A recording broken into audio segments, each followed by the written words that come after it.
كل نفس ذائقة الموت ثم إلينا ترجعون سبحان ربك رب العزة عما يصفون وسلام على المرسلين والحمد لله رب العالمين اللهم صل على سيدنا محمد وعلى آل سيدنا محمد وبارك وسلم اللهم صل على سيدنا محمد وعلى آل سيدنا محمد وبارك وسلم اللهم صل على سيدنا محمد وعلى آل سيدنا محمد وبارك وسلم انسانی زندگی ہوا میں رکھے ہوئے چراغ کی مانند ہے۔ جس طرح ہوا میں رکھا ہوا چراغ ایک جھونکے کا محتاج ہوتا ہے، انسانی زندگی بھی ایک پل کی محتاج ہوتی ہے۔ زندگی کیا ہے تھرکتا ہوا ننھا سا دیا، ایک ہی جھونکا جسے آ کے بجھا دیتا ہے، یا سرے مژگاں غم کا تھرکتا ہوا آنسو، پلک چھپکنا جسے مٹی میں ملا دیتا ہے۔ اسی لیے کسی نے یہ کہا، زندگی انسان کی ہے مانند مرغ بے نوا، شاخ پر کچھ دیر بیٹھا چہچہایا اڑ گیا۔ کہ جس طرح ایک پرندہ کسی شاخ پر آ کر بیٹھتا ہے، تھوڑی دیر چہچہاتا ہے اور چلا جاتا ہے، یہی انسان کی زندگی کی مثال ہے کہ انسان اس دنیا میں تھوڑی دیر کے لیے آیا اور بالآخر اس دنیا سے چلا جائے گا۔ آپ نے دیکھا ہوگا کہ جب بچہ پیدا ہوتا ہے تو اس کے ایک کان میں اذان کہتے ہیں اور دوسرے میں اقامت کہتے ہیں۔ یہ اس بچے کو پیغام دے رہے ہوتے ہیں کہ تیری زندگی کی اذان بھی ہو گئی، تیری زندگی کی اقامت بھی ہو گئی۔ اب اقامت میں اور جماعت کے کھڑے ہونے میں جتنا فرق ہے اتنا ہی تیری زندگی ہے، لہذا تم اپنی زندگی اس طرح سے گزارو کہ ابھی میری نماز جنازہ قائم ہونے والی ہے۔ اسی لیے یہ حکم ہوا کہ تم دنیا میں ہو تو امتحان گاہ میں ہو۔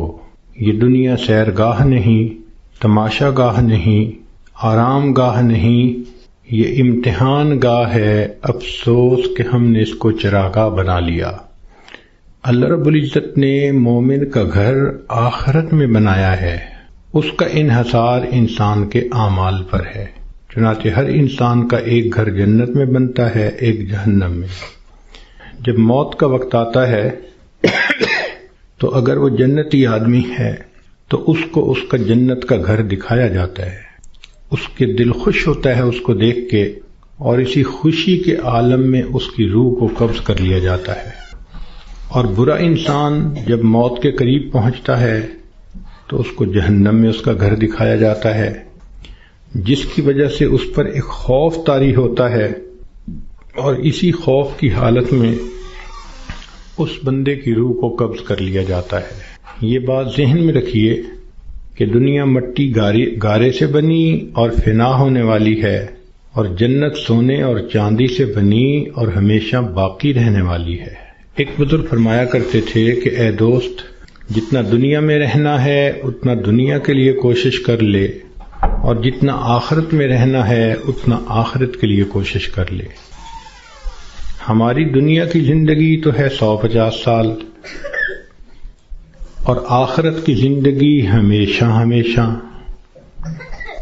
امام غزالی رحمۃ اللہ علیہ نے ایک مثال لکھی ہے کہ اگر زمین اور آسمان کے درمیان رائی کے دانے بھر دیے جائیں اور ایک پرندہ 1000 سال کے بعد آئے اور ایک دانہ کھائے، پھر 1000 سال کے بعد آئے دوسرا دانہ کھائے، پھر 1000 سال کے بعد آ کر تیسرا دانہ کھائے، ایک وقت آئے گا کہ زمین و آسمان کے درمیان رائی کے یہ سب دانے ختم ہو جائیں گے، آخرت کی زندگی کبھی ختم نہیں ہوگی۔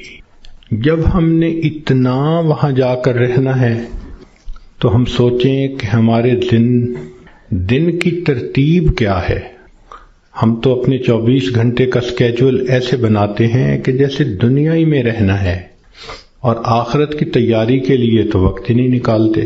اسی کو غفلت کہتے ہیں اور اسی کو دھوکہ کہتے ہیں۔ اس لیے دنیا کا نام ہے دار الغرور، دھوکے کا گھر۔ اور یہ دھوکہ صرف جاہلوں کو اور ان پڑھوں کو نہیں لگتا، یہ پڑھے لکھے عقل مندوں کو بھی لگتا ہے۔ وہ دنیا کی زندگی میں ایسے مست ہو جاتے ہیں کہ نمازوں کی فرصت ہی نہیں ہوتی۔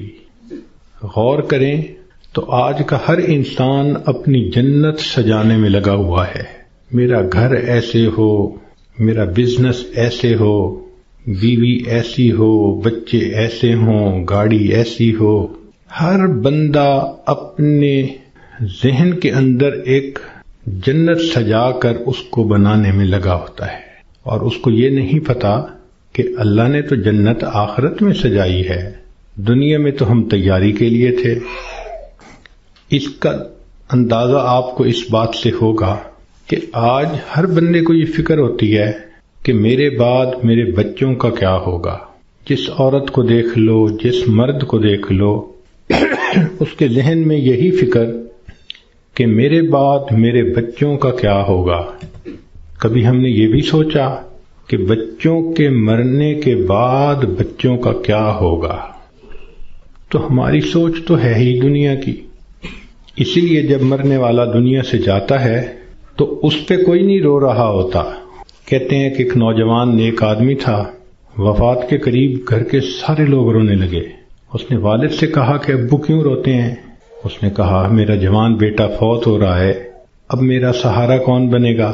ماں سے پوچھا، اس نے کہا بیٹا میں نے تمہیں پالا بڑا کیا، اب جب میرا وقت آیا کہ تم میری خدمت کرتے تم جا رہے ہو۔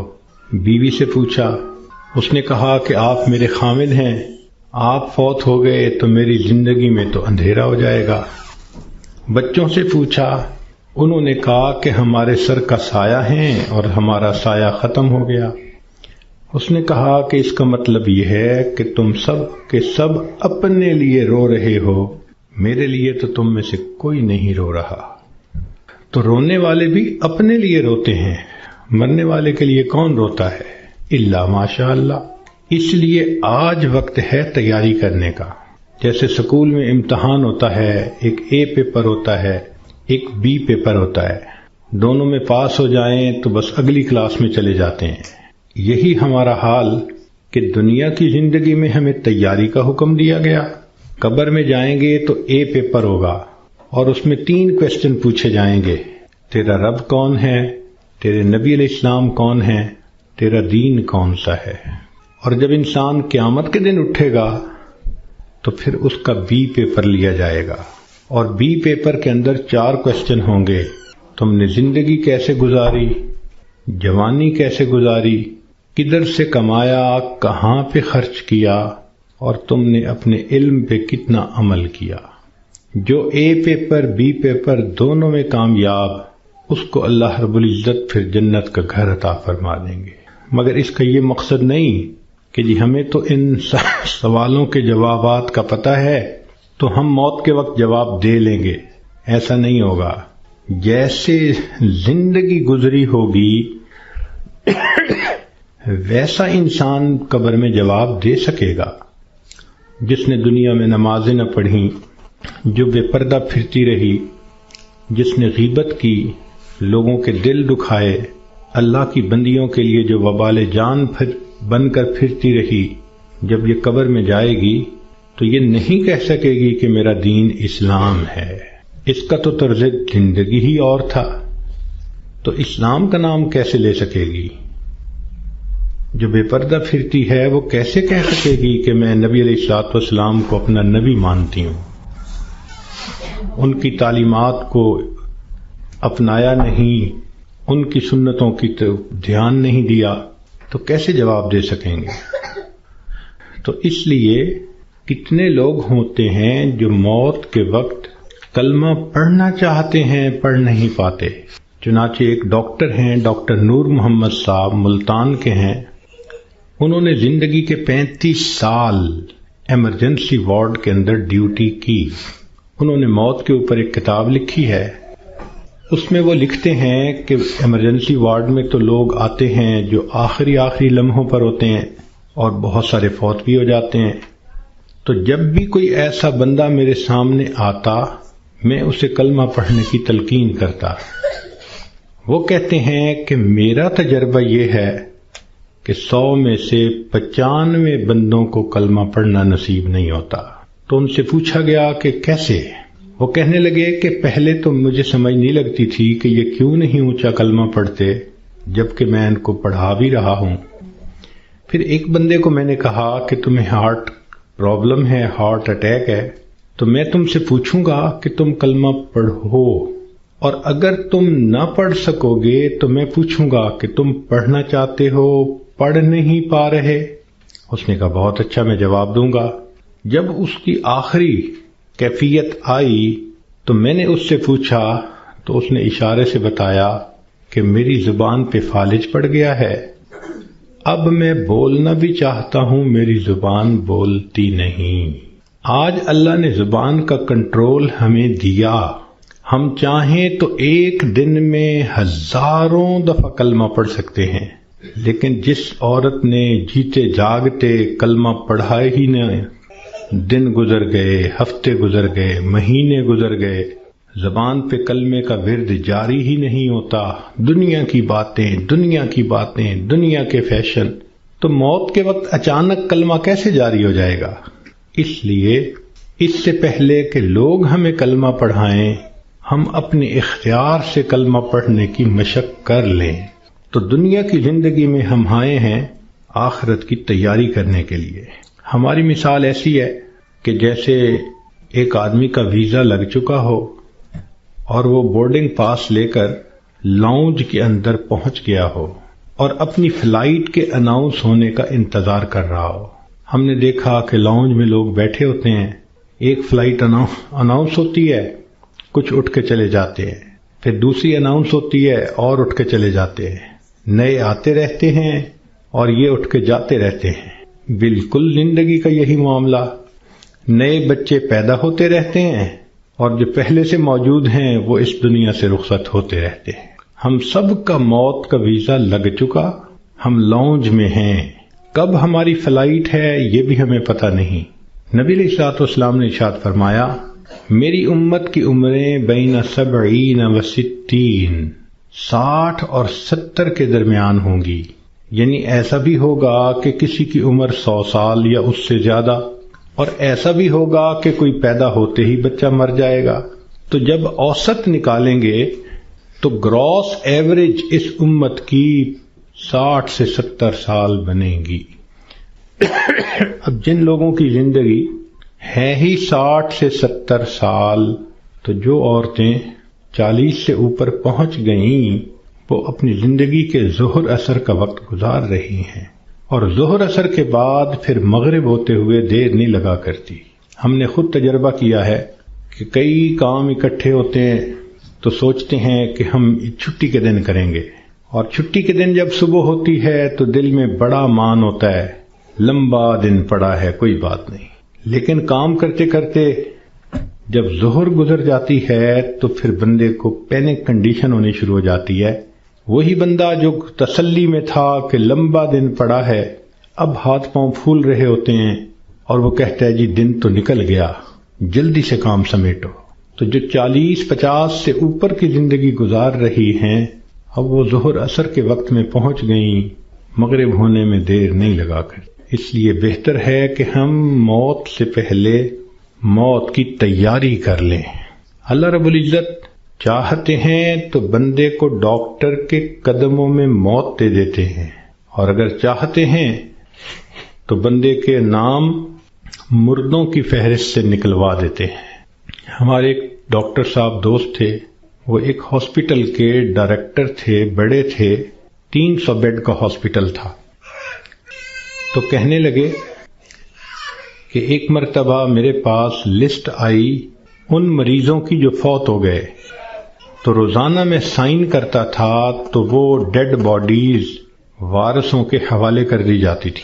تو میں سائن کرنے لگا تو میرے ذہن میں خیال آیا کہ میں ذرا ان کے چہرے تو دیکھ لوں.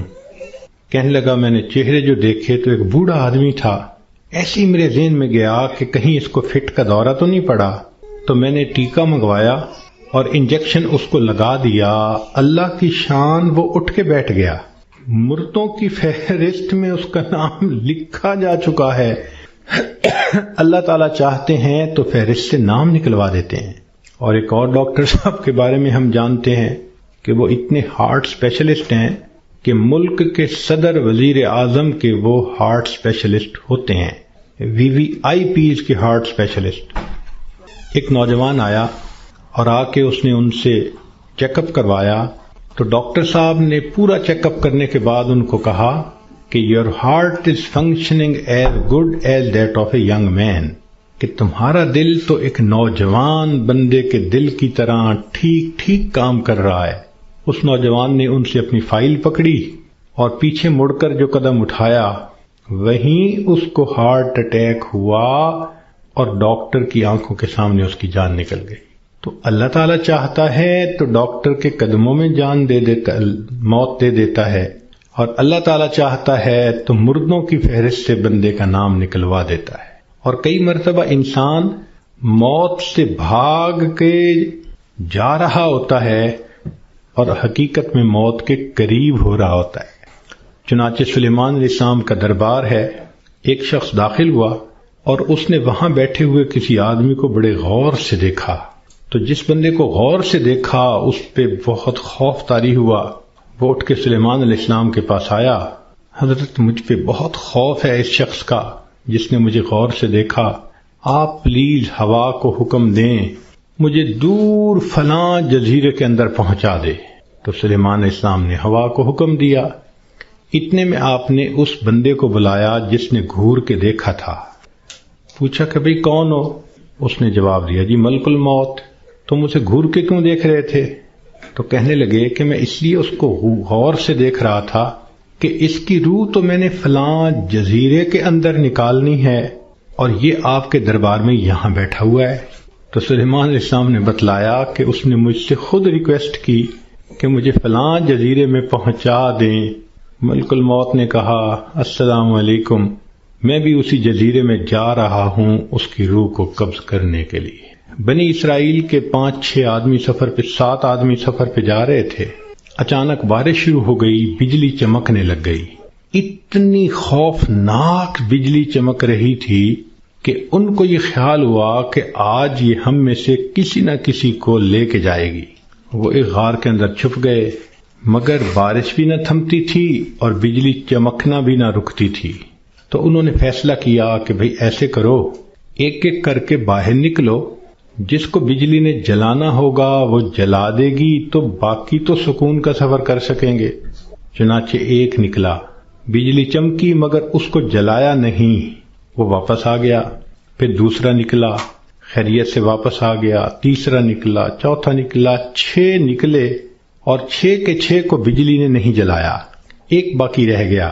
سب کہنے لگے کہ تو منحوس ہے، بدبخت ہے، تیری وجہ سے یہ ساری مصیبت آئی ہوئی ہے، نکل باہر۔ اس نے کہا میں نہیں نکلتا۔ سب زور لگا رہے ہیں، کہہ رہے ہیں، لڑ رہے ہیں کہ نکل باہر، وہ کہتے نہیں نکلتا۔ وہ ایسا وہاں پر جمع کہ اس نے کہا جو مرضی کر لو، میں غار سے باہر نہیں نکلوں گا۔ تو کچھ دیر کے بعد ان کے ذہن میں خیال آیا کہ اگر یہ باہر نہیں نکلتا تو ہم تو سب ایک ایک کر کے نکل چکے، چلو ہم نکلتے ہیں اور ہم سفر پہ چلتے ہیں، یہ اندر ہی رہے۔ جیسے ہی وہ 6 کے 6 باہر نکلے، بجلی چمکی اور 6 کے 6 کو موت آ گئی۔ اب یہ سب دھکیل رہے تھے 7ویں کو، اور ان کو یہ نہیں پتا تھا کہ موت کا وقت تو ہمارا قریب آ چکا۔ کہتے ہیں کہ 2 چور کسی گھر میں آئے چوری کرنے کی نیت سے، تو ایک بڑھیا اور بوڑھا کمرے میں سوئے ہوئے تھے۔ انہوں نے ان دونوں کو رسیوں سے باندھ دیا چارپائیوں کے ساتھ، اور دونوں کی چارپائیاں اٹھا کر صحن میں رکھ دی، منہ پہ ٹیپ لگا دی تاکہ ہم کمرے میں تسلی کے ساتھ سامان کو کھولیں گے اور قیمتی سامان کو لے جائیں گے۔ جیسے میاں بیوی کی چارپائیاں انہوں نے صحن میں رکھیں، یہ کمرے کے اندر گئے کہ ہم چوری کرتے ہیں۔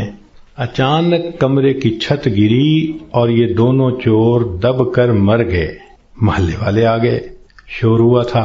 اب وہ حیران کہ میاں بیوی تو رسیوں سے بندھے ہوئے ہیں۔ ان سے پوچھا بھئی تمہیں باہر کس نے نکالا؟ ان کا ہمیں تو پتہ نہیں، ہم تو اندر سوئے ہوئے تھے۔ ان کو کھولا گیا، جب ملبہ ہٹایا گیا تو اس کے اندر 2 چوروں کی لاشیں دبی ہوئی تھیں۔ پتہ چلا کہ چور ان کو نکال رہے تھے کہ ہم چوری کریں گے، اور ان کو یہ نہیں پتا تھا کہ ہم اپنی موت کا خود انتظام اپنے ہاتھوں سے کر رہے ہیں۔ تو انسان کئی مرتبہ موت سے دور بھاگتا ہے اور حقیقت میں وہ موت کے قریب سے قریب تر ہو رہا ہوتا ہے۔ اس لیے ہمیں چاہیے کہ ہم موت کی تیاری کریں۔ مہلت ہر ایک کو ملی ہے، کسی کو کم کسی کو زیادہ۔ اس مہلت سے جو فائدہ اٹھائیں وہ خوش نصیب انسان ہے۔ اس دنیا میں آپ کو اللہ کا منکر تو مل جائے گا، رسالت کا منکر بھی مل جائے گا، دین کا منکر بھی مل جائے گا۔ اس دنیا میں آپ کو موت کا منکر کوئی نہیں مل سکتا۔ دہریے سے دہریہ بھی ہوگا تو یہ مانے گا کہ ایک دن مجھے موت آنی ہے۔ جب موت آنی ہی ہے تو کیوں نہ انسان اس کے لیے تیاری کر لے۔ اور موت کی تیاری یہ نہیں کہ انسان جاگنگ کرے اور ویٹ لفٹنگ کرے اور ایکسرسائز کرے، نہیں۔ موت کی تیاری یہ ہے کہ انسان اپنے پچھلے گناہوں سے توبہ کر لے، آئندہ نیکوکاری کی زندگی گزارنے کا ارادہ کر لے، اور جو لوگوں کے حقوق اس پر ہیں ان سے معافی مانگ لے۔ ہم نے دیکھا کہ بسا اوقات جو بندہ بیمار ہوتا ہے اس کے ساتھ اوپر والے ظلم کرتے ہیں۔ ظلم کا کیا مطلب؟ کہ اس کو حقیقت نہیں بتاتے کہ بیماری کتنی ہے، تسلی دیتے رہتے ہیں، اور وہ جھوٹی تسلی ہوتی ہے۔ ابو ٹھیک ہو جائیں گے، امی ٹھیک ہو جائیں گی، اور وہ سمجھتے ہیں کہ ہم بڑا نیکی کا کام کر رہے ہیں۔ وہ جی بتائیں گے تو ابو کو شوق لگے گا۔ بھائی شوق تو ان کو لگے گا جب اچانک موت آ جائے گی۔ یہ بہتر نہیں کہ ان کو پہلے سے انفارم کر دیا جائے کہ جی بیماری خطرناک ہے، زندگی کا پتہ نہیں، ابو کلمہ پڑھ لیں، ابو تیاری کر لیں۔ اوپر والے ظلم کرتے ہیں بندے کے ساتھ۔ چنانچہ ایک مرتبہ میں اپنا واقعہ آپ کو سناتا ہوں۔ ایک صاحب تھے جو سیکٹری لیول کے تھے، بہت لکھے پڑھے اور بڑی ان کی تنخواہ اور گاڑیاں اور ٹیلنٹڈ انسان۔ ان کی ریٹائرمنٹ ہوئی تو وہ بیمار ہوئے تو ہاسپٹل میں تھے۔ گھر آئے تو ہم ان کی تباہ پرسی کے لیے حاضر ہوئے۔ تو جب اس کے بڑے بیٹے نے مجھے دیکھا تو کہنے لگا حضرت صاحب میرے ابو کے لیے دعا کر دیں، ڈاکٹر نے تو ہمیں جواب دے دیا ہے اور کہا ہے کہ بس ہفتے 10 دن کی بات ہے، ان کے اندر کینسر پھیل چکا، لیکن ہم نے ابو کو نہیں بتایا، آپ بھی پلیز ابو کو نہ بتانا۔ میں خاموش رہا۔ خیر اندر گئے، ملاقات ہوئی۔ تھوڑی دیر کے بعد میں نے انہیں کہا جی کہ مجھے آپ سے کوئی بات کرنی ہے، تو انہوں نے سب کو جانے کا حکم دے دیا کہ بھی کمرے سے جاؤ، میں حضرت جی سے کوئی بات کرنا چاہتا ہوں۔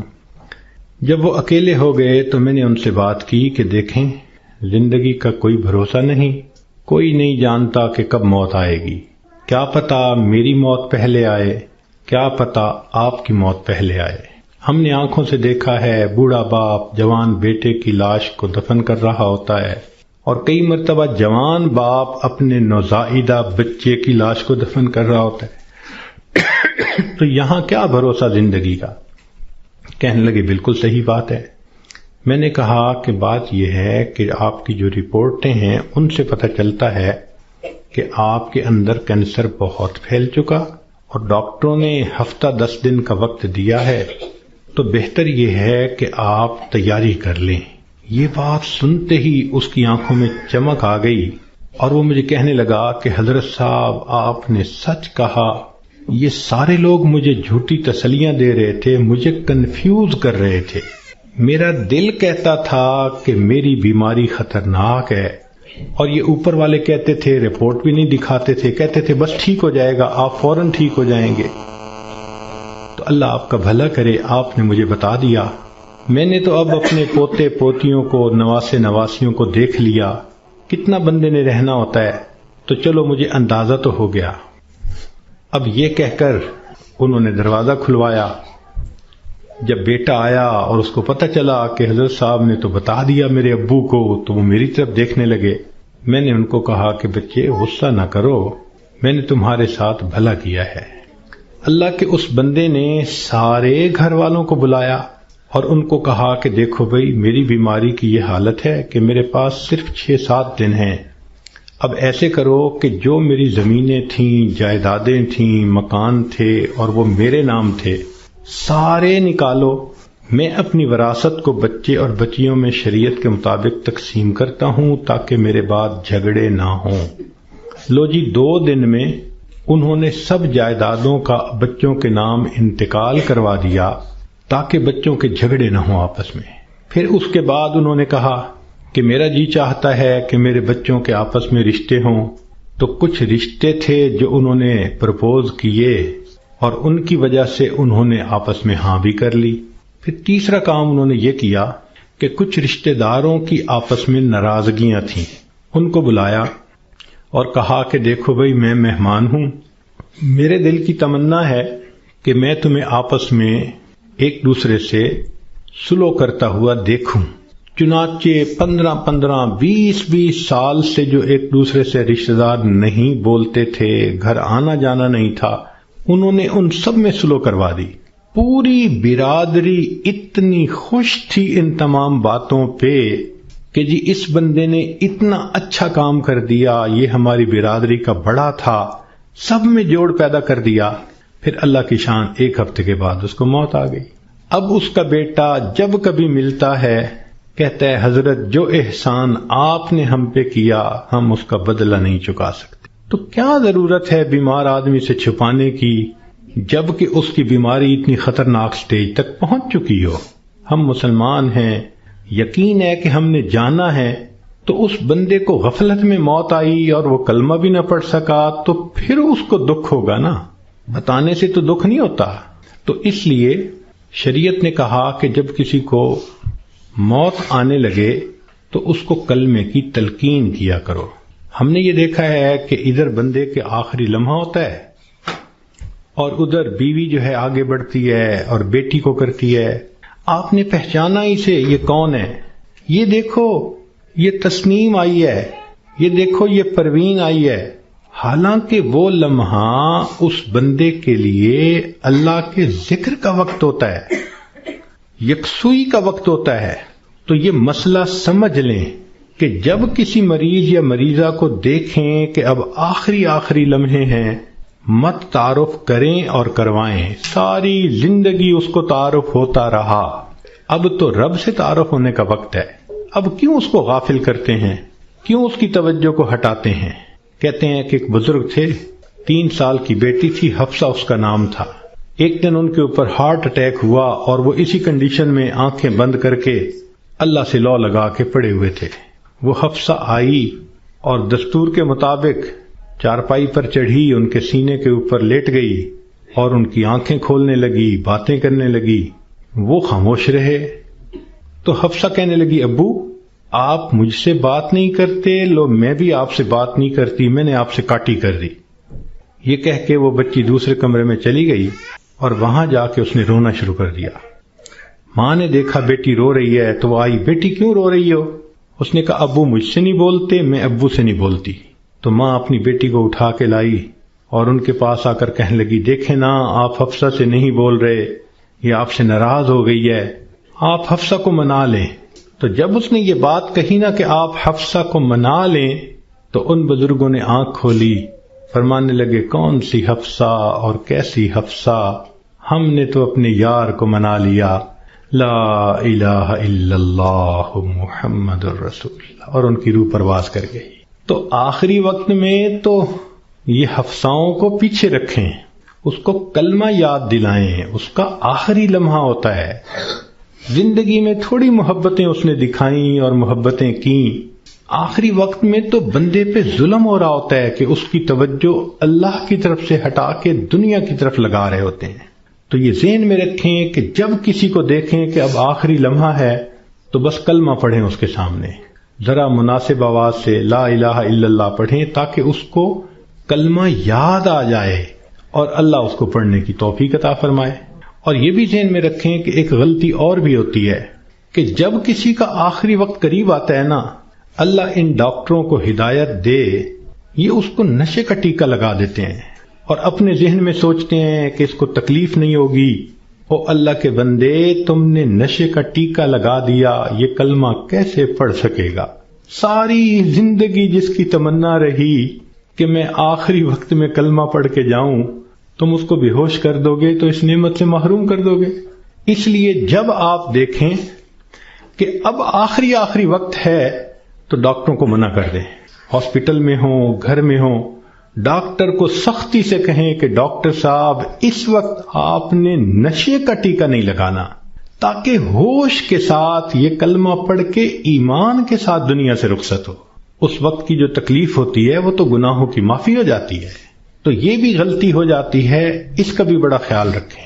اور ایک آخری بات کہ ہم نے دیکھا کہ لوگ جب میت کا جنازہ پڑھتے ہیں تو اس وقت اعلان کرواتے ہیں، اور جی اگر لین دین کا معاملہ ہو تو ان کے بیٹوں سے کر لو، اور اگر کسی کا کچھ دکھ دیا ہو، دل دکھایا ہو تو پلیز اللہ کے لیے سب معاف کر دیں۔ تو پہلی بات تو یہ بتائیں کہ جن کا اس نے دل دکھایا کیا وہ اس کا جنازہ پڑھنے آئے ہوں گے؟ اور دوسری بات کہ اگر اس نے رشتہ دار عورتوں کا دل دکھایا تو عورتیں تو ویسے ہی جنازہ پڑھنے نہیں آتی۔ تو موت کے بعد اعلان کروانے کا اتنا فائدہ نہیں، لطف اور مزہ تو یہ ہے کہ زندگی میں یہ معافی مانگے۔ کم لوگ ہوتے ہیں جو اپنی زندگی میں لوگوں سے معافی مانگ لیتے ہیں۔ ہمارے ایک بزرگ تھے، سفید ریش ہو گئے تھے، ان کی ایک خوبصورت عادت تھی، وہ جس کسی سے ملتے تو الوداع ہوتے ہوئے فرماتے، آپ کے تو میرے اوپر بہت حقوق ہیں، میں کمزور ہوں، ادا نہیں کر سکا، آپ مجھے اللہ کے لیے معاف کر دیں۔ شریعت کہتی ہے کہ جب کہنے والے نے یہ کہا اور سننے والے نے آگے سے مسکرا دیا تو بس اس نے گویا معاف کر دیا۔ وہ ہر کسی سے معافی مانگتے تھے، بڑے سے بھی، چھوٹے سے بھی، ہر کسی سے۔ تو مرد بھی اس عادت کو اپنائیں، عورتیں بھی اس عادت کو اپنائیں۔ بیوی خامند سے معافی مانگ لے، خامند بیوی سے معافی مانگ لے، بچے آپس میں ایک دوسرے سے معافی مانگ لیں۔ یہ معافی مانگنے کی عادت اچھی عادت ہے، اس میں کوئی شان گھٹ نہیں رہی ہوتی کہ بندہ کہہ دے جی مجھ سے تو بہت کوتاہیاں ہوئیں اور اگر آپ ہرٹ ہوئے پلیز آپ مجھے معاف کر دیں۔ بلکہ بعض تو بچیوں کو یہ ایسی عادت پڑ جاتی ہے کہ وہ جس کسی سے بات کرتی ہیں، بیٹھتی ہیں، ہر ایک سے معافی مانگ لیتی ہیں۔ تو یہ بھی ایک بہت اچھی عادت ہے کہ دنیا کے معاملات کو انسان دنیا میں ہی سمیٹ جائے۔ کون ہے جو آخرت میں جواب دینے کے قابل ہو سکے؟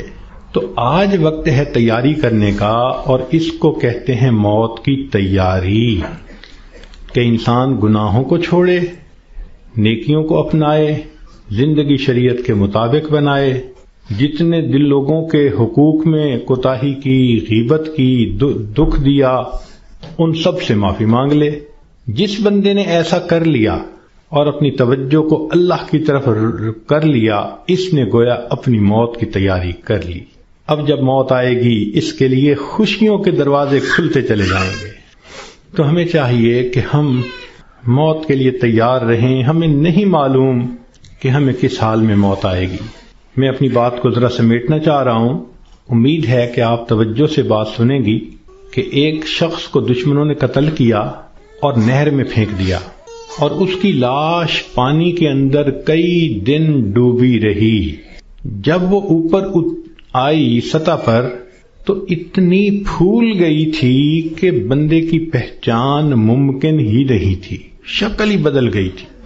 پولیس والوں کو پتہ چلا، انہوں نے آ کے لاش نکالی، اور جب دیکھا کہ پہچان ہی نہیں ہوتی تو انہوں نے قریبی بستی والوں کو بلایا اور کہا کہ بھئی اس کو نہلا دو، کفنا دو، مسلمان تو ہے۔ چنانچہ امام صاحب نے کہا کہ جی میں نہلا تو دوں گا، میرے پاس کفن کے پیسے تو نہیں ہیں، مجھے کفن کے پیسے دے دو۔ ایک بندے نے کہا کہ جی اعلان کر دو۔ ذرا سنیں، مسجد میں اعلان ہوا، بھائی لاوارث نعش ہے، کفن خریدنا ہے، چندہ لاؤ۔ کوئی روپیہ لایا، کوئی 2 لایا، کوئی 5 لایا۔ آدھے گھنٹے تک اعلان ہوتا رہا، کہ لاوارث لاش ہے، کفن خریدنا ہے، آدھے گھنٹے کے بعد پھر جا کر پیسے پورے ہوئے، کفن خریدا گیا، اس کو نہلایا گیا، کفنا دیا گیا، جنازہ پڑھایا گیا۔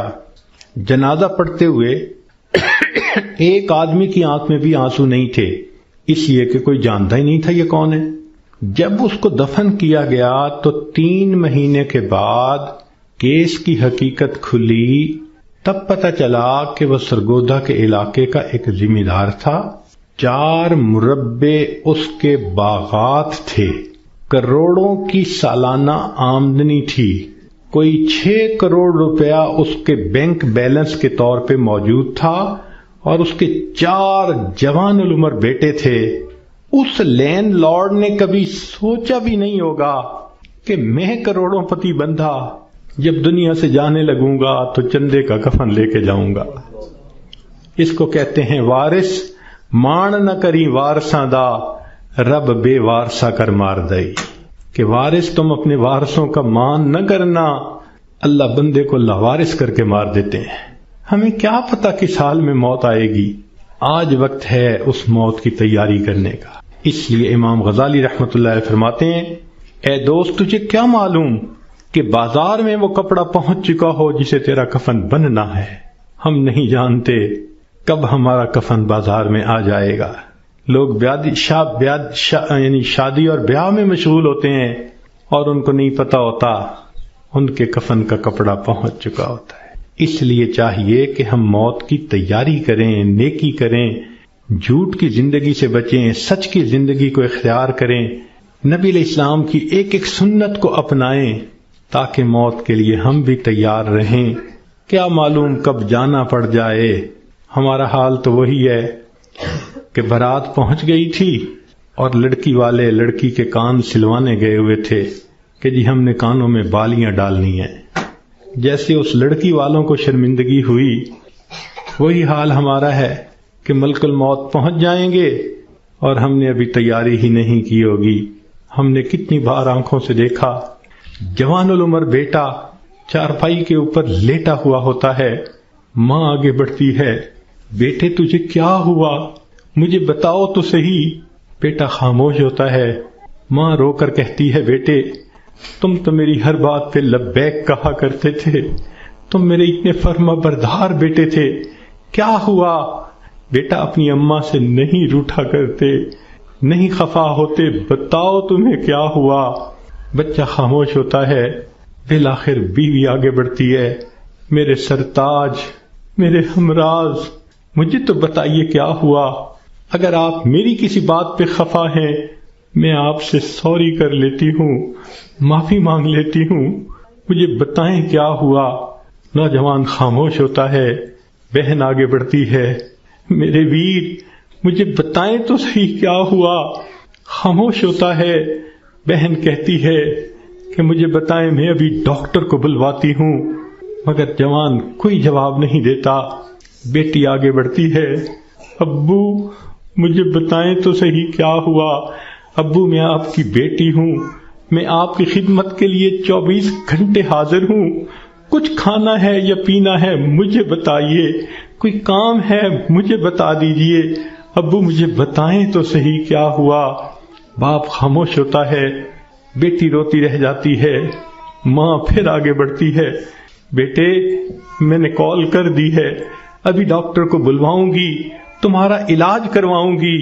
بیٹا خاموش ہوتا ہے، اسی خاموشی کی حالت میں ماں دیکھتی ہے، آنکھیں کھلی رہ گئیں، روح نکل گئی، وہ اپنے کانپتے ہاتھوں کے ساتھ جوان بیٹے کی آنکھوں کو انگوٹھے رکھ دیتی ہے۔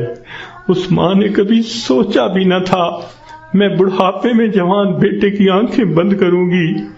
جب بچے کی روح نکل جاتی ہے، سب رو رہے ہوتے ہیں، کہنا شروع کر دیتے ہیں میت کو فلاں کپڑے میں رکھ دو، تھوڑی دیر پہلے یہ کسی کا باپ تھا، یہ نوجوان کسی کا بیٹا تھا، کسی کا بھائی تھا، کسی کا خاوند تھا، اب کیا ہوا؟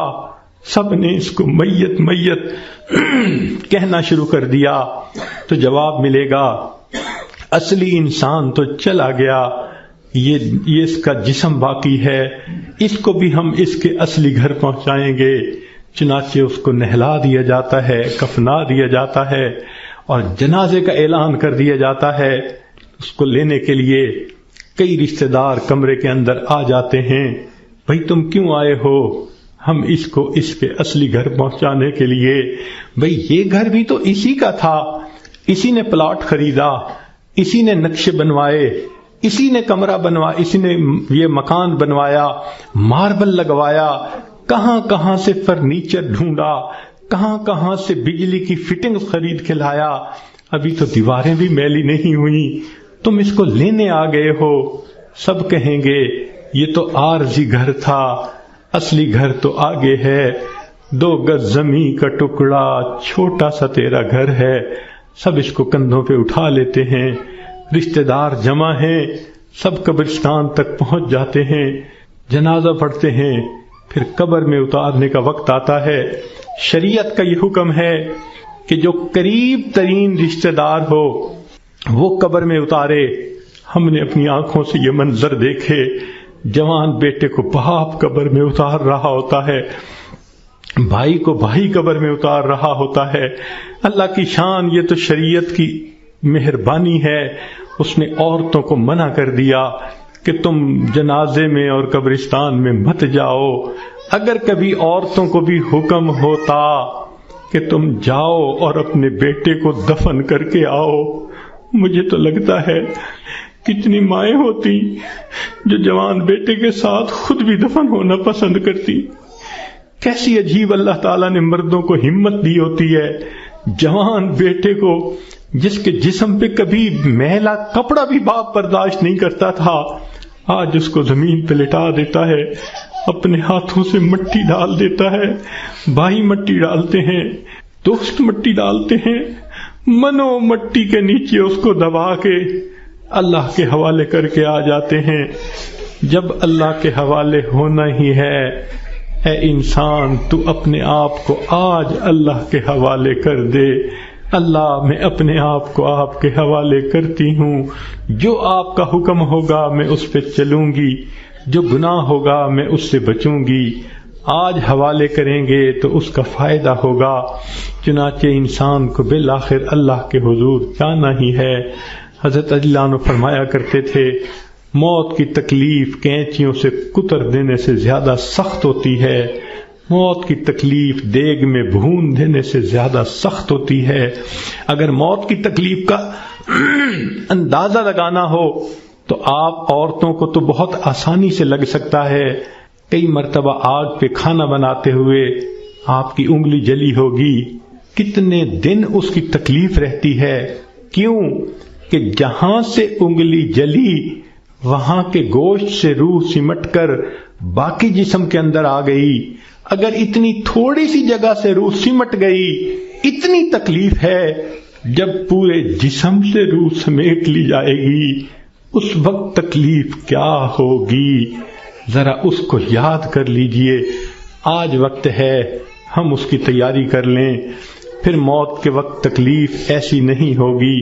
چنانچہ حدیث پاک میں آتا ہے، جب مومن کی موت کا وقت آتا ہے اللہ تعالیٰ ملک الموت کو بھیجتے ہیں، جنت کے فرشتوں کو بھی بھیجتے ہیں، وہ جنت کی خوشبوؤں کے رومال بھی لے کے آتے ہیں اور اس بندے کے سینے پہ خوشبوؤں والا رومال رکھ دیتے ہیں۔ اس بندے کو جنت کی خوشبو آتی ہے، اس کا دماغ معطر ہو جاتا ہے اور اس کی روح کو ایسے قبض کرتے ہیں جیسے مکھن میں سے بال نکال لیتے ہیں۔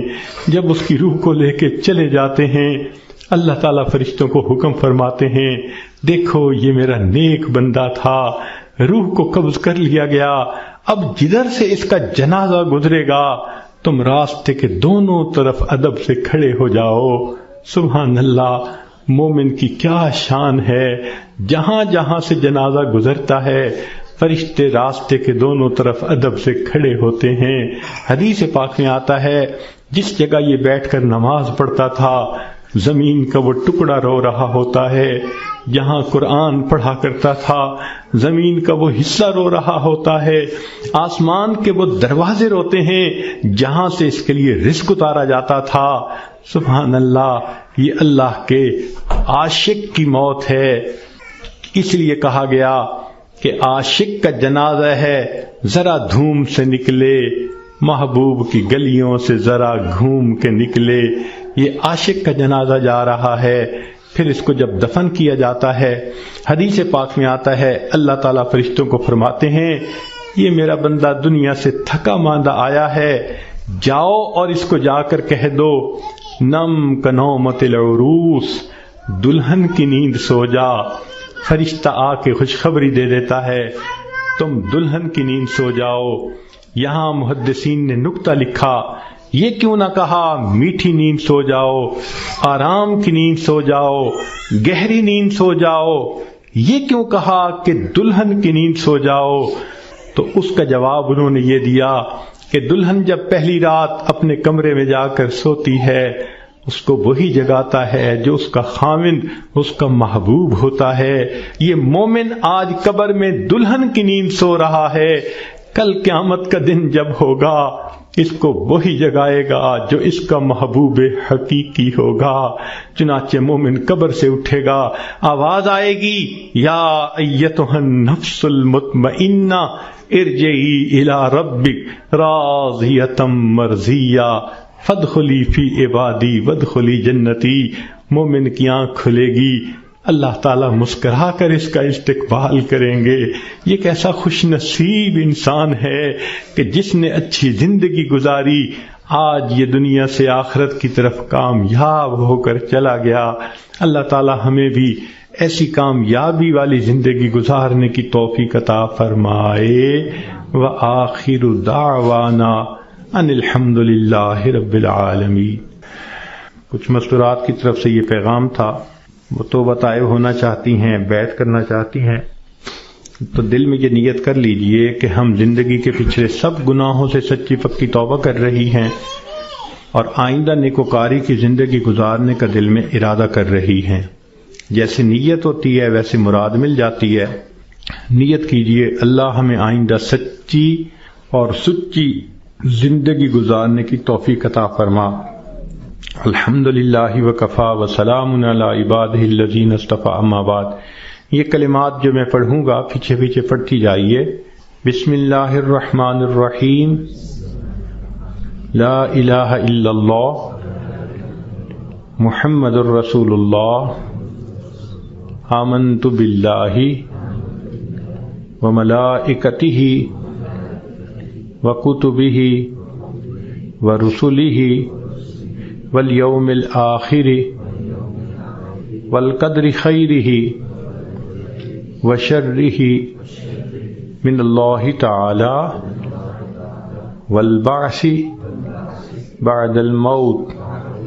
آمنت باللہ کما ہوا باسمائہ وصفاتہ وقبلت جمیع احکامہ اقرار باللسان وتصدیق بالقلب۔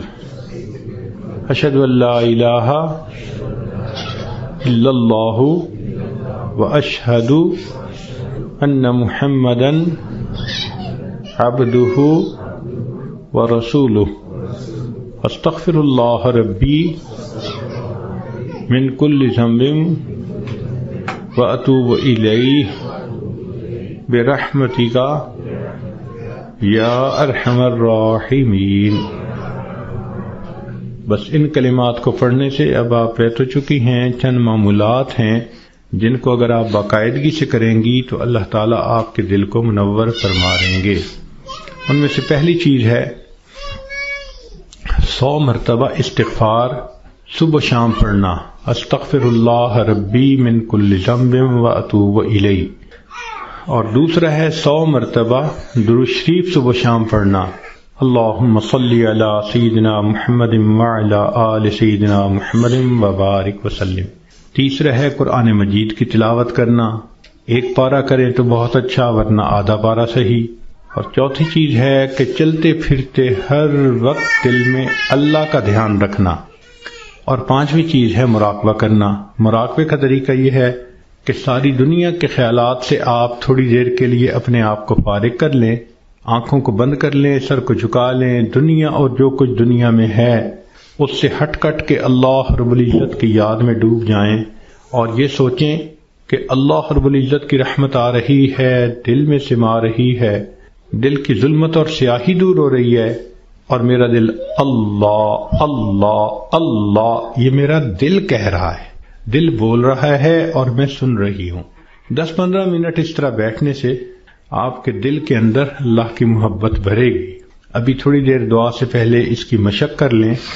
جتنی عورتیں بیٹھی ہیں تھوڑی دیر آنکھوں کو بند کر لیں اور اپنے دل کی طرف دھیان کریں کہ میرا دل اللہ اللہ اللہ کہہ رہا ہے۔